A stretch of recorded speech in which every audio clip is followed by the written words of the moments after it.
And this is recording.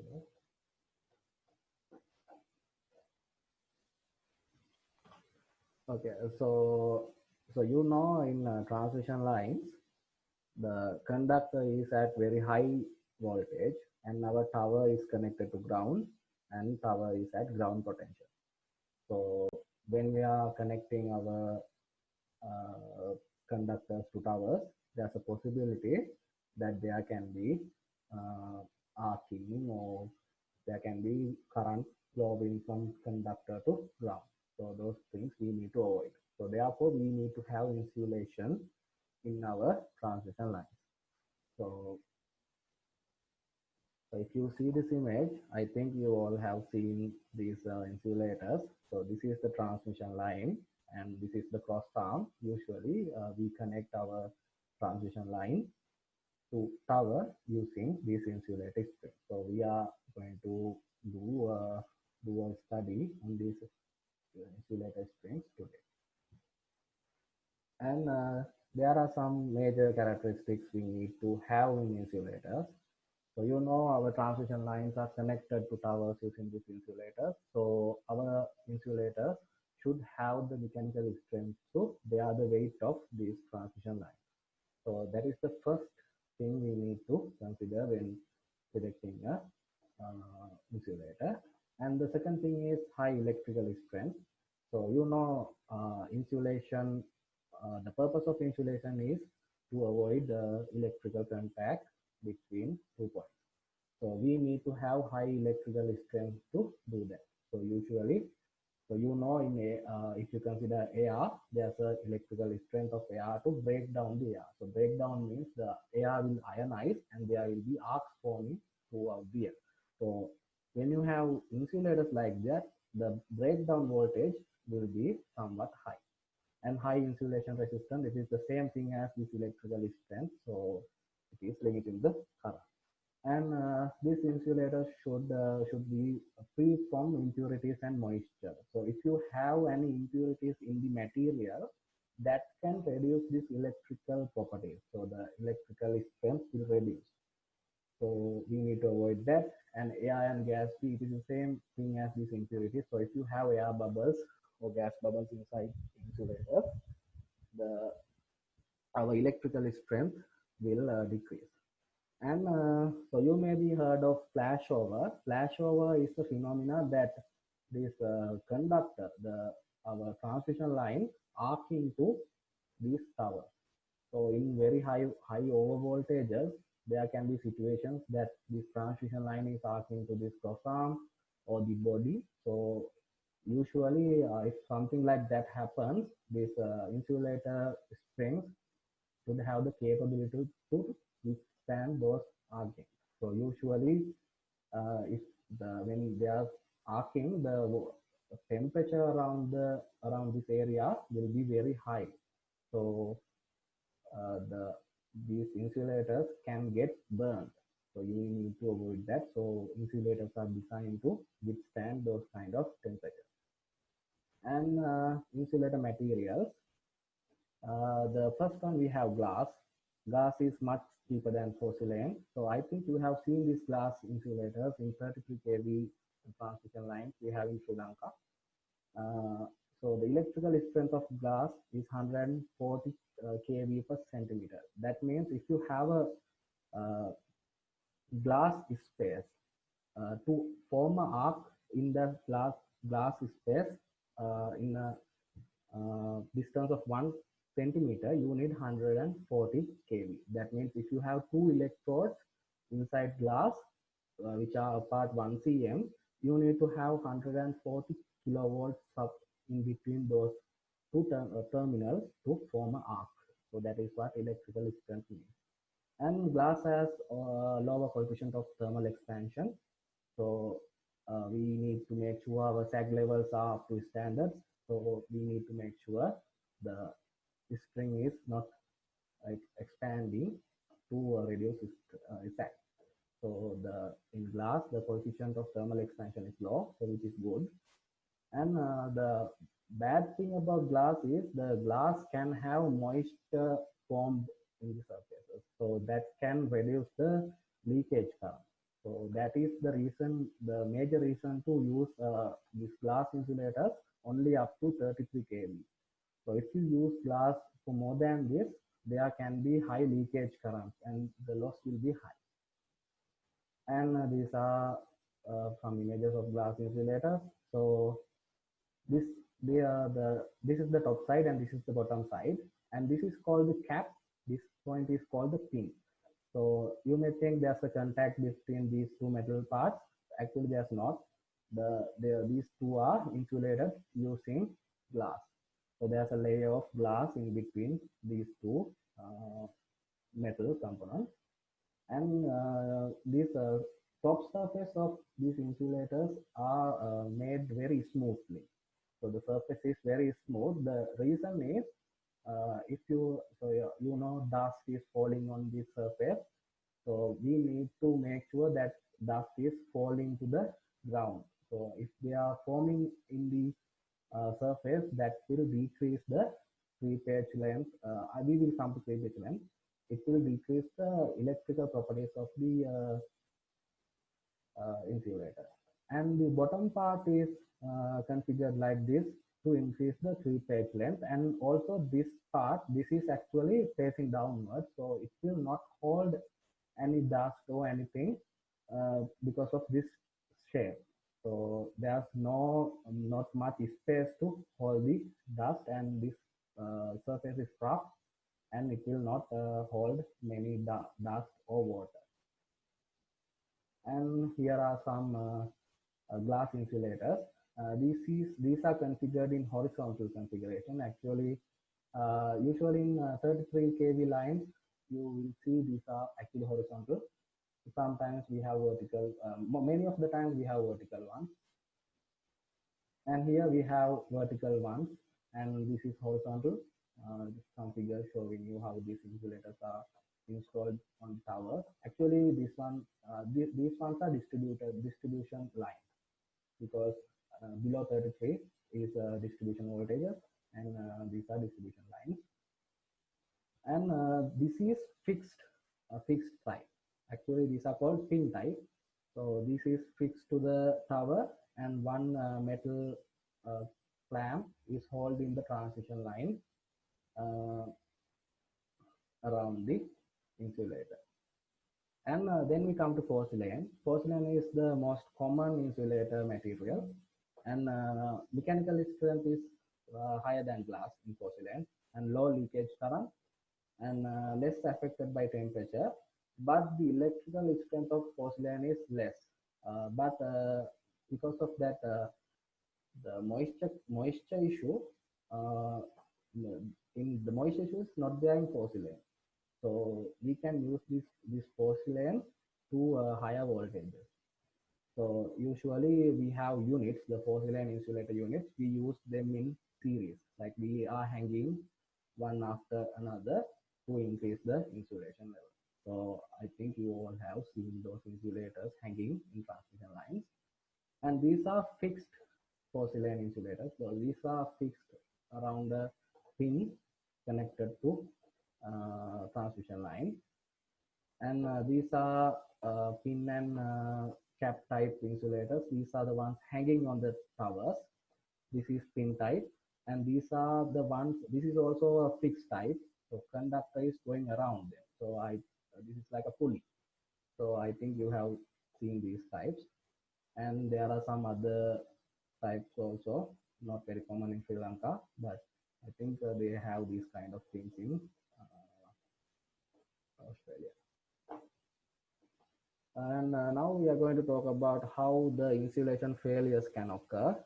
The first thing is mechanical stress. So if your insulator string is stressed to a very high value, there can be failures and defect in insulator materials. So we already talked about the impurities, air and gases. Then those things can cause failure of insulators by breaking down in lower voltage levels, and flashovers. So you know the temperatures will get very high during flashovers. Those things can burn the insulator. And we can have arcing horns to avoid that. We are going to talk about this thing in later of this lecture. And also short circuits can also cause insulation failures. Actually, short circuit means the after short circuit, the relays will isolate those areas. Uh, so then the load will be reduced. So when the demand is reduced, you can have over voltages. That's how the short circuits can uh, fail insulation level. And types of insulators. Actually, these are only several types. I think we have many types of insulators. We are only going to talk about pin type insulators. We already seen them. This is pin type, and only used in low voltage. Actually, these are, I haven't seen them in 33 kV. Usually, these are used in 400, like low voltage. And according to the in Australia, maybe there are high voltage pin type insulators. So they are also mentioning those can be very expensive. And these are the fixed type. I think you have seen these kind of things in some neighborhoods. And suspension ones are the hanging ones. So this is the most common one in Sri Lanka, hanging insulators. You can read these things, the just few points about suspension insulators. And actually, these are the number of discs per insulator string. Actually, this can change because in Australia, usually those insulator discs are made according to one standard. So therefore, only 4 to 5 insulators for 66 kV. But if you consider Sri Lankan insulators, the standard can be varied. So maybe for 66 kV in Sri Lanka, it can be 7 to 8 likewise. So this depends on the country, not the constant value. So maybe usually 132 in Sri Lanka. I think it will have more than 10 insulators. So depends on the regulation or standard they are referring in the country. So Australian regulation will only have 9 to 10. So few figures of insulators, how they are hanging. So you can see, you already have seen this. And this is the insulator disc cross section. And this is actually we can call it guard ring or arcing horn. We are going to talk about these things. Few figures, you can see them. Some other figures also here. Okay. Now we are going to see the cross section of a insulator. So actually the most important thing is this skirt part. So this is called the insulator skirt. At the bottom, there are petticoats. So so I said earlier the skirt is smooth, but the bottom part is rough. So this is also one way to increase the creepage distance. We will talk about creepage distance. So I think you may remember there's no connection between the pin and cap. So in here it is called ball and the ball socket, but also it is iron cap in here. So usually these things are called pin and cap. Okay. So now we come to creepage length or creepage distance. Creepage length is the minimum distance between this iron cap and the uh, steel pin. So actually you may think this is the minimum distance. Actually this is not the minimum distance. So the insulation breakdown voltage in here is very high. So when you consider the minimum distance, it is coming in the surface. So surface we have air. So the minimum electrical distance will be around the insulator. So if you increase the area of this cross section, it will increase the creepage distance. So that's how we are going to design our insulators to increase creepage distance. So we have some creepage distance levels according to area. So for clean areas, for 1 kV, we need to have 16 millimeters. So that means if you are using one of these insulators, for 33 kV lines, it should have 16 into 33 kV distance between this point and this point. So it is around the surface. That's how you are going to calculate this creepage distance. But usually you are not going to have only uh, one unit for 33 kV, so you have to add them. So if you have two, you can add the creepage distances to the top one to bottom point. So that's how you are going to calculate creepage distance. And basic insulation level. So you may be already heard about this. So usually when you are designing electrical equipment, there's a standard. So which is specific to that appliance, usually in transformers and lightning arresters. And also for insulators, there's this basic insulation level regulation. So usually we should have a lower, we should exceed the lower limit of basic insulation level. Usually we express basic insulation level in two criteria. The first one is power frequency withstand voltage and the impulse withstand voltage. The power frequency withstand voltage is, so we know our power frequency is 50 hertz.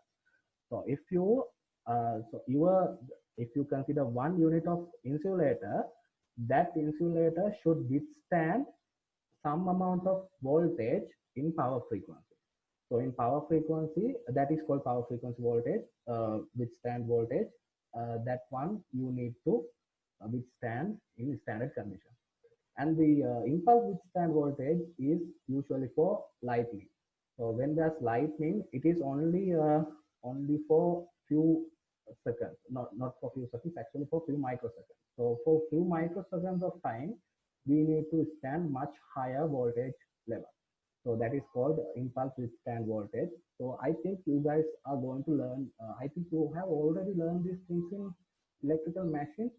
Kayam, have you learned about basic insulation level? No, sir, we haven't. Okay, actually, if you have you learned about transformers? Yeah, we learned about them in second year. Usually, we are touching this basic insulation level in transformer lectures. Usually, the basic insulation level of transformers, we should have the exact level. Usually in Sri Lanka, it is 95 kV for 33 kV transformers for power frequency, and there's the higher limit for impulse. I don't remember that. So there are some basic insulation levels specified for those appliances. You can also search about these things. I think in Sri Lanka, you know, LTL is the one making transformers. I think in their website, they may have mentioned those things. So go to their website and see what are the BIL levels. I don't remember the exact values. I think it is 95 for impulse of power frequency. So you can do a self search about that. And strain insulators are usually the same type of insulators like these ones. The usage is horizontal. So you know, usually we have suspended insulators. Strain insulators are horizontal, and the cables are tension. That's why we are call them strain insulators. So usually these ones are used in when you have angled application of the transmission line. So usually, I think this is in this point there's a transformer in the bottom part. So they are starting the line from here. So for this in these kind of points, we are going to use strain insulator. And now we come to arcing horns. So we already saw a few arcing horns in this lecture. So arcing horns have two major purposes. The first one is the arcing horns will protect the insulators. Actually, this is also some kind of insulation in between air. So you have insulators, but if you consider very high over voltages like arcing and those kind of very high over voltages, there will be very high currents flowing through these insulators. So that will probably damage all the insulators, and we will have to replace all these insulators after one lightning. So that is not very practical, right? So what we are going to do is we are going to have two metal parts around the insulator. So one of them is in the uh, transmission line voltage, and the other one is in the ground potential. So when there's very high voltage, we are allowing them to arc through air, not through insulators. So that will protect insulators. So if you have burned insulators, you can't turn on the line for several hours. So that is the purpose of arcing horns, the major purpose. And there's one other advantage. We are going to talk about it in few minutes. We will see. Okay. So now we are coming to the calculation parts in this lecture. So the if you are getting any question from this lecture, you will be asked to calculate the voltage drop across each of these insulators. So we are going to see how we are going to do that. So after doing that, we are going to calculate our insulator efficiency. There's something called insulator efficiency, actually called string efficiency, and it is mainly depend on this voltage distribution, and we will see how we can do that. So usually the voltage distribution among these insulators are not uniform. We will see why is that. So usually, so this is the transmission line, and this is the cross arm, and this is the body of the transmission tower.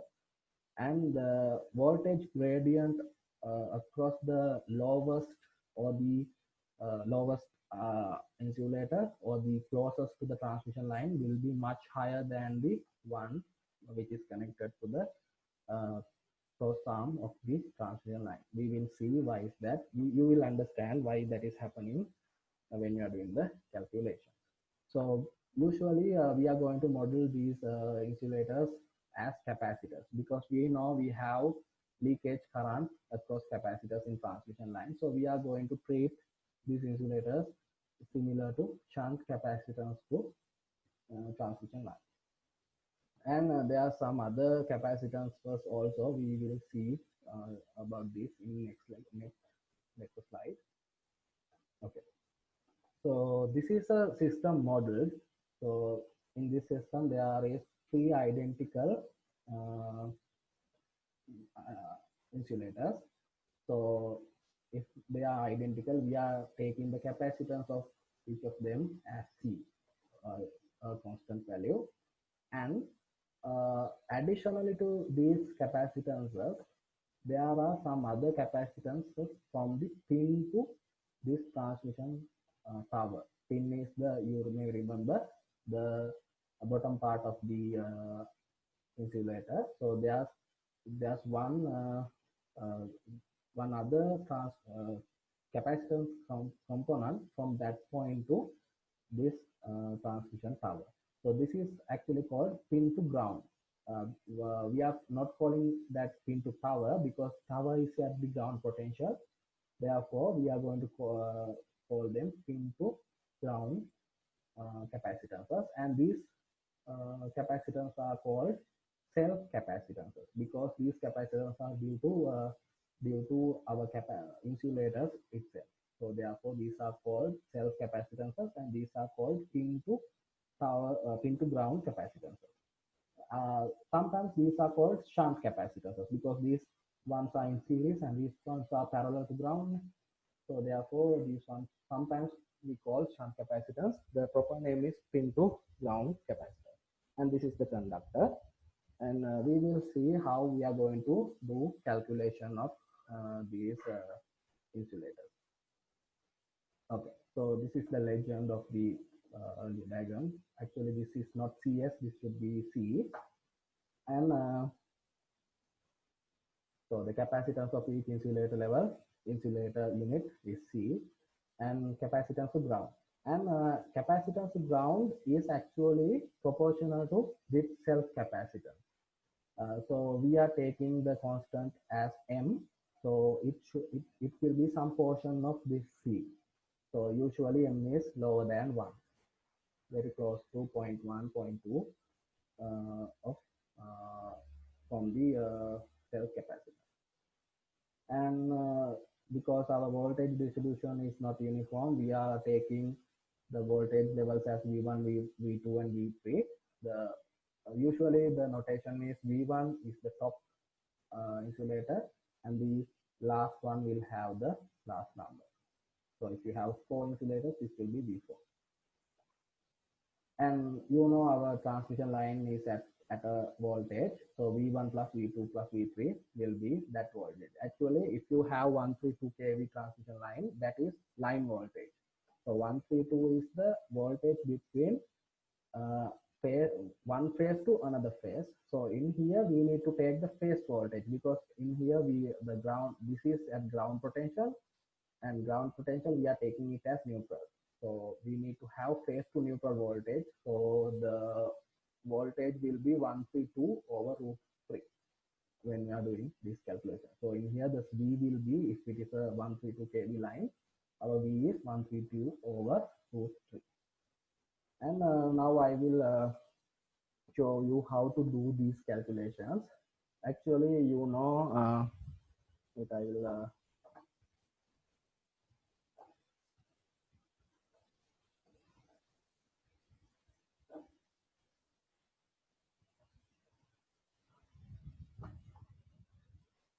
so you know, if you have a capacitor like this, if the voltage across this capacitor is V and this is C, our current through this capacitor will be V over XC. So this will be the current through capacitor. This is I will equal to XC. So I'm just recapping the memory of you guys.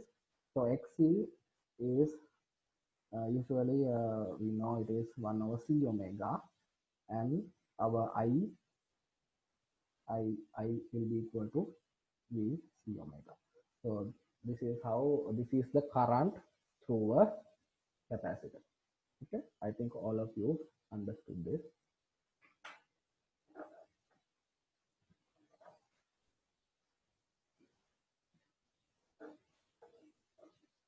Okay, so in here we are going to consider each node of this model and apply Kirchhoff current law to that. So we will do the calculations. So if you consider the point A, that means node A, I will write it down.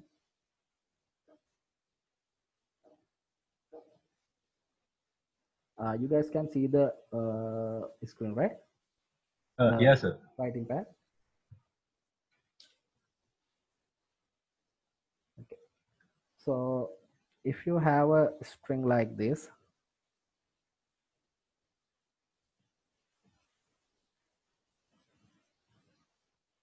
this is the conductor and this is the tower body. So we have our pin to ground capacitances from here.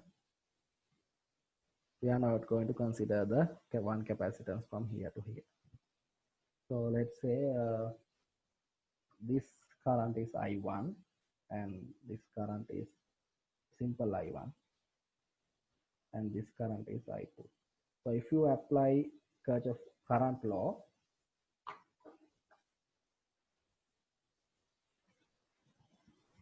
this will give you I2 is equal I1 plus simple I1. So we know from this equation we can say, so you know the voltages are V1, V2, V3, V1 plus V2 plus V3 is equal to V. From this equation we can say I2 is equal to V2 C omega and I1 is equal to V1 C omega. plus simple I1 will be equal to, so now we need to find the voltage between this point and this point. So you know this is ground. So from this point to this point, if it is V, from this point to this point, it should be also V1. If this one is V1, this one will also be V1. So, but the capacitance of this is not similar to this one. This is C, this is MC. So our current through this path will be V1. Sir, we can't see the screen. Uh,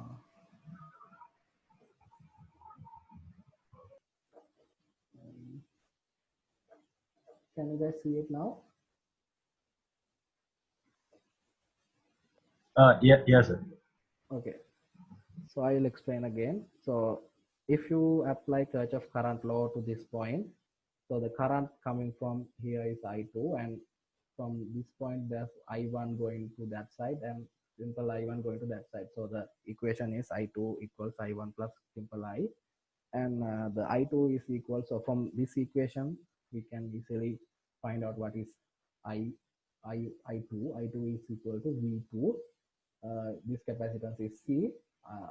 So I2 will be V2 C omega, and I1 is similar to that, similar to this equation. So this will be V1 C omega, and this one will be, so if your voltage from this point to this point is V1, it will be similar to this point to this one, because these paths are in same potential. So this voltage is also V1.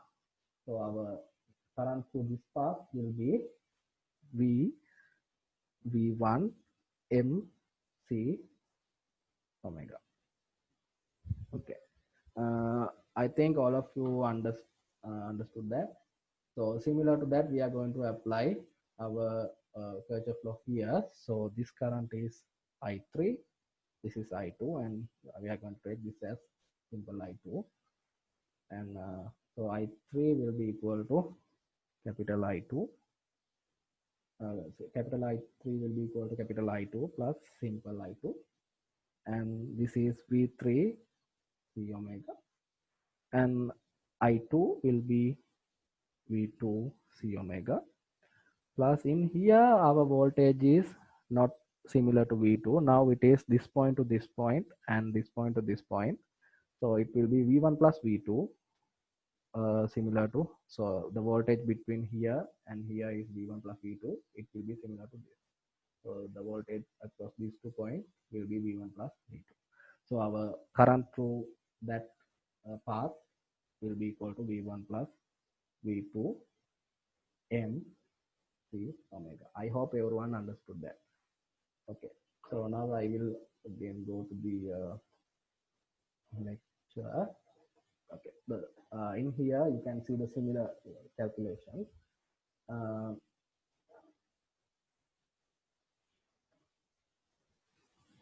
So from the so we know the C omega is common in every term. We can just cancel these terms out. So the final equation will come as, so the V2 will be equal to 1 plus M V1. So I hope everyone understand that, right? So V2, so V1 we have here, and this is MC M. We are cancelling C and omega in each term. So MV1, so 1 plus MV1. So that's how we are going to get the equation for V2. And for V3, it is also similar. If you apply the Kirchhoff current law, this will be V3 will be equal to V2 plus V1 plus V2 M. So we are cancelling C omega. Then the equation will be something like this. So that this is how we are going to do the calculations. Actually, this one is very easy. If you got confused, please do the calculations at your home. Very easy calculation. So after doing expanding everything, you will come to this equation. So now we have one equation and another equation for V3, and the other equation is this one. So we can solve the values for. So we have 3 variables and 3 equations. for V1 and V2 and V3. So that's how we are going to calculate voltage distribution among these capacitors, the insulator. And usually I mentioned that M is less than 1. Usually it is the case. And because of the distribution, V3 will be much higher, and V2 is intermediate, and V1 is the lowest, because V1 is the closest to power, V3 is the closest to conductor. So the closest insulator to conductor will have the higher voltage gradient. Okay, and now we have insulate efficiency. Insulate efficiency is the voltage of the transmission line. This is line to neutral, that means phase voltage. And so we have our highest voltage distribution among this insulator. So let's say we have a 33 kV line. So we have 3 insulators, and the in here our V3, or the voltage across the last insulator, is 13 kilovolts. Not 13, actually we have to consider the phase voltage. So 33 is 33 kV means actually it is 19 kV phase neutral. And if you have around let's say 7 kilovolts across this last insulator, your string efficiency will be calculated as the V1 is your phase voltage, and n times, that means the number of insulators, and the largest voltage drop across the insulator. So I will do a calculation. So let's say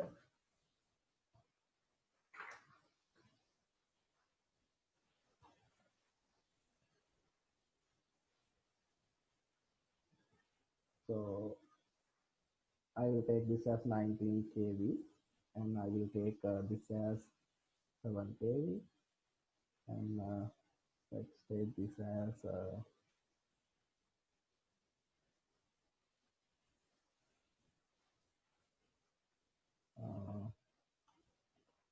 let's take this as 6.5, and this as 5.5. So the addition will be 19 kilowatts. So the string efficiency of this insulator string will be 19 over 7 into 6. So this like 200%. So the string efficiency will be equal to 19 over 7 into 3 is 90%. So that's how you are going to calculate the string efficiency. Actually, the string efficiency is an indicator of the distribution of the voltage across insulators. So if you have 19 over 3 kilovolts here, your string efficiency will be 100%. So that means all the insulators will have the same potential. So in theoretical, in practical values, we can't have 100% because we are having the shunt capacitances in the transmission line. That's why our distribution is not uniform. I hope everyone understood that. Okay. And so actually the equations are pretty straightforward. This is how these equations are going for all the insulators. So you can actually this is like a series. So you will have some this pattern will follow. Even if you have 5 insulators, more than that, you can easily write the equation for those insulator voltages by referring to this pattern. Okay. So we have a example. Let's do this. So first read the example. So we have 66 kV line with 4 insulator units, and capacitance to ground is 10%, and find the voltage across insulator units and string efficiency. I will write down the values.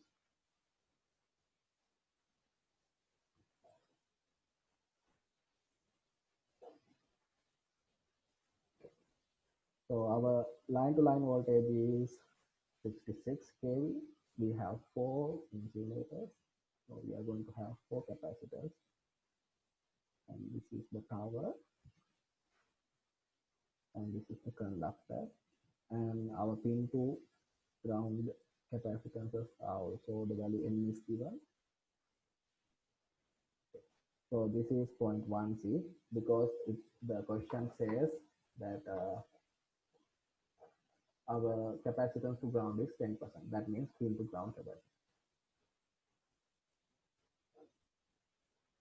So this is C, C, C, 0.1 C, 0.1 C. So now very easy. You need to first understand how the current flowing in the insulator. So I will take the one as the I1, simple I1, I2. I'm not going to put the symbols here because the space is less. We can do the calculation by mind. So for the first one, I2 is equal to I1 plus this is simple I1. So we know our this is V1, V2, V3, V4. So I2 will be equal to V2 C omega, I1 V1 C omega. I think everyone is following V1.1 C omega. We can cancel C omegas, V2 V1 plus 0.1 V1, V2 equals 1.1 V1. So see that is how easy to calculate V2 from V1. And for the V3, our equation will be similar. I2 plus simple I2. The value will be, I will do it by mind. V3 will be equal to V2 plus V1 plus V2 into 0.1. I think everyone understands this. See, this is from the equation we referred earlier.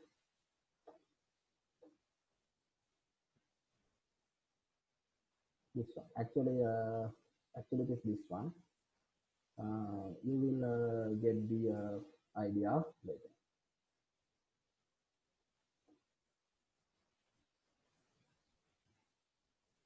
So after solving for V3, we will get, so we have to apply this V1 here. So 1.1 V1 plus V1 plus 1.1 V1 into 0.1. So after apply, you can now do the calculation by calculator. V3 will be equal to, we already have the value there.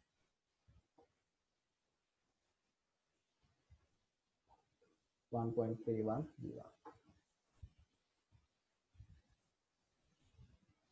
So likewise, you can do the calculations. So for V3, you will get 1.651 V1. So now after doing all the calculations, you have the base equation, which is V1, V2, V3, V4. The total addition will be equal to phase voltage, which is 66 over root 3, and it will be 38.1 kilovolts. And now you have to add everything. So now everything is in V1 terms. So it is very easy to add. So V1 plus 1.1 V1, 1.31 V1, 1.651 V1. So after adding, you will calculate V1 is equal to 7.53 and V4 will be equal to 12.43. So the string efficiency will be 38.1 over 4 times the highest. Now we have 4 insulators and the highest voltage across the insulator is 12.43 and string efficiency will be 38.1 over 4 into 12.43. Now your string efficiency is 676.6. So that's how you are going to do a calculation. And this is the similar calculation. The only difference is our m is difference, and here we have the maximum voltage of each unit. That means the 17 kilovolts is the voltage of the insulator, which is very close to, which is the closest to the line. So now our calculation is bit backwards, because now we have three units. We have the V3. We have V3. Now you have to do the calculation backwards. So the calculation is included in here. So just report that and understand the calculation. Very easy. I will go through it. So V3 is 17 kV and M is 20 volts. So now we already have the equation. These are the similar ones. So for every insulator string, similar equation will be coming. And after applying those equations, you know how to express V3 using V1. Now we can calculate V1, and now after calculating V1, we can calculate V2. That is how we are going to do the calculation. So the string efficiency is also very easy to calculate. So the total V will be equal to V1 plus V2 plus V3. Now we can get the get this term. It is in here 39.8, and we have V3, which is the maximum voltage distribution across the insulator. So just multiply it by number of insulators, and this is the string efficiency. So in this lecture, we have very easy calculation. And now we are going to see how we are going to improve string efficiency. And improving string efficiency, so you know our voltage distribution is not uniform because of these shunt capacitances, or the capacitance to ground. So if you can reduce the current flow in these capacitances, we can improve the distribution of voltage by then it will increase the string efficiency. So that's how we are going to increase string efficiency. So to do that, what we are going to do is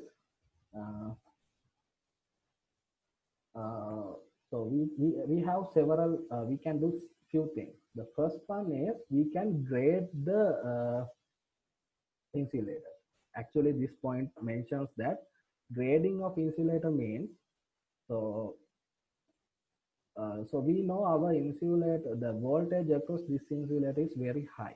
So that therefore the voltage gradient across this insulator is very high. So what we are going to do is we are going to insert very tall insulator here. So the gradient, if you consider the length, the gradient will be somewhat closer, somewhat reduced. Then we are going to insert intermediate length insulator here. So after that, we are going to insert a short insulator here. So by doing that, we are going to have a uniform distribution across the insulator string. So it is one way to do that. So we are having a high capacitance here, intermediate capacitance here, less capacitance here. So it is one way of doing that. And the other one is we can have guard rings. Guard rings means the arcing horns.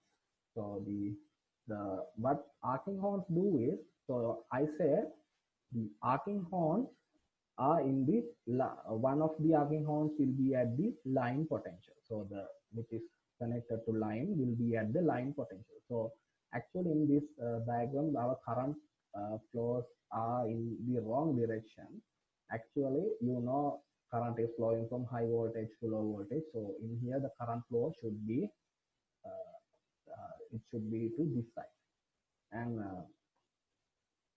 if you consider this guard ring is at high voltage, and this is at ground potential, and these points are in somewhat intermediate voltages. So what will happen is, you know, some current is flowing to this side from this shunt capacitance, and to compensate that current, some other current will flow from this guard. So there will be a capacitance between this point, this pin to guard ring. So that is the theory of using the guard ring. So through that capacitance, there will be some other current flowing from this point to here. So that current will compensate that current going through here. So this I1, if this is I2 and this is I1, by compensating these two currents, I1 and I2 will be somewhat equal. So that's how we are going to improve our string efficiency. So it is one way of doing that. So in here we can see one arcing horn or the guard ring. So there will be capacitances uh, across this pin to guard ring, and then there will be capacitances. So in here we can't see the body of the tower. There will be capacitances to that side also.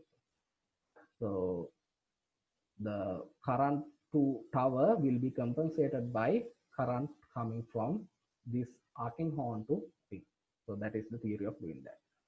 And in here, I think the current directions are correct. So now some current is flowing to the tower using this shunt capacitor, and that current is compensated by the capacitance from guard ring to pin. Actually, this capacitance from guard ring to pin is called line to pin capacitance, because this voltage is line voltage, because guard ring is at high potential. So this is pin, this is line to pin. So line to pin capacitance is the capacitance between guard ring and the uh, pin. Actually, these guard rings, so you know the guard ring is not going all throughout the insulator string. So the length of, so you know there is capacitance, I think you all know the capacitance will decrease with the length. If you have a short length, the capacitance will be high, and if the length between two plates are less, it will be high, and if the distance between two plates are high, capacitance will be low. So in this case, the lengths between these pins and guard rings are not uniform. Therefore, these capacitance between guard ring and the pin are not equal. That's why we are having C1, C2, and C3 here. So it is not like this.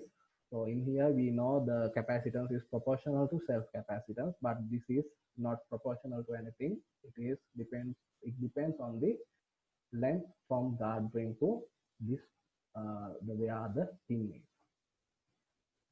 And to identify this, we have another example. I will discuss this example from the answer given in the lecture slide itself. So in here, you need to understand there are three insulator string, and the capacitance to ground and the capacitance to guard ring are given. The capacitance to ground is 25%, and the capacitance from guard ring to pin is 10%. So now we are going to determine the voltage distribution. So now you can draw the diagram like this. Now you can understand our capacitance to ground. Pin to ground is 0.25 C, and guard ring to pin is 0.1 C. So equations are going to be little bit different from the earlier examples, and but you can easily do the calculation. Just apply Kirchhoff law here. So you know the Iy is coming upwards, and I1 is also coming to this point, and Ix and Ic is going outwards. So after applying equations, you will get something like this. We know the omega c is we have all the terms with omega c. We can cancel that, and we will get equation like this. Please try these things at your home. I'm not going to work out these things in the paper because answers are already given. So similar to that, we have for 3-unit insulated string, we have 3 equations we can solve and find out what are the values are. Actually, in here we do not have the value of V, that means the total voltage, total line to neutral voltage. So we are going to express our voltages as portions of VR. So very easy to do. And even though the line voltage is not given, you can do the string efficiency calculation very easy, because we know V values will get cancelled out and string efficiency will be 82.1. So what you need to understand is, see in here, this capacitance is high. Our current will be higher. But by having a guard ring, you are compensating that current. So if you did not have this guard ring, your string efficiency will be very low. By having a guard ring, you have improved your string efficiency to 82.1. It is very impressive. So do these calculations at your home and understand. And now we are coming to the last part of the lecture. And this is actually not related to insulators. This is just your knowledge. And so this is lightning protection. So maybe I think you already seen this. So in transmission lines, there's the shield wire. Shield wire, actually it is the earth wire. The shield wire is going in your transmission line at the top point to the other top point of the other tower. So this shield wire is providing lightning protection. Actually, I think lightning protection is not included in your syllabus, but this is, you can just know this.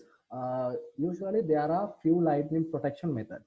The first one is the pole type, and the pole type means you have seen the lightning protection rods connected to your building, very tall ones.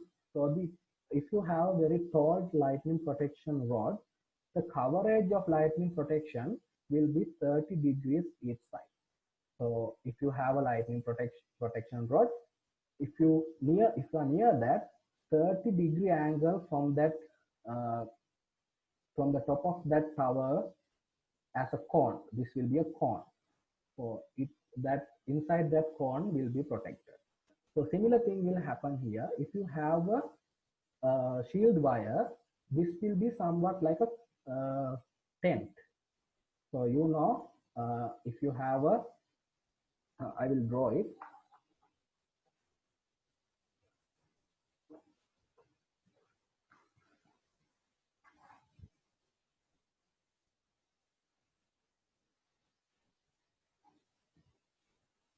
So if you have a line like this,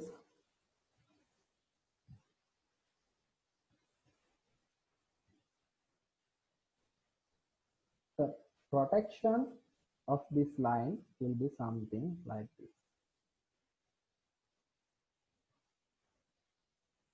So this angle will be 30 degrees and this is like a tent. And inside this tent will be protected by the lightning. So that is the main theory of lightning protection. Actually, this 30-degree angle is something like a rule of thumb. So we are just assuming 30-degree angle will be protected. If you have a rod, it will be something like this. So this angle will be 30 degrees. So you will be protected inside this area. So that is how lightning protection works. So this was included in your lecture slide. Actually, this is not related to your insulation lecture.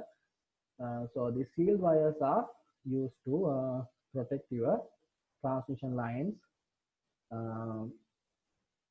from the lightning. So that is what you need to do. You need to know. So if your transmission line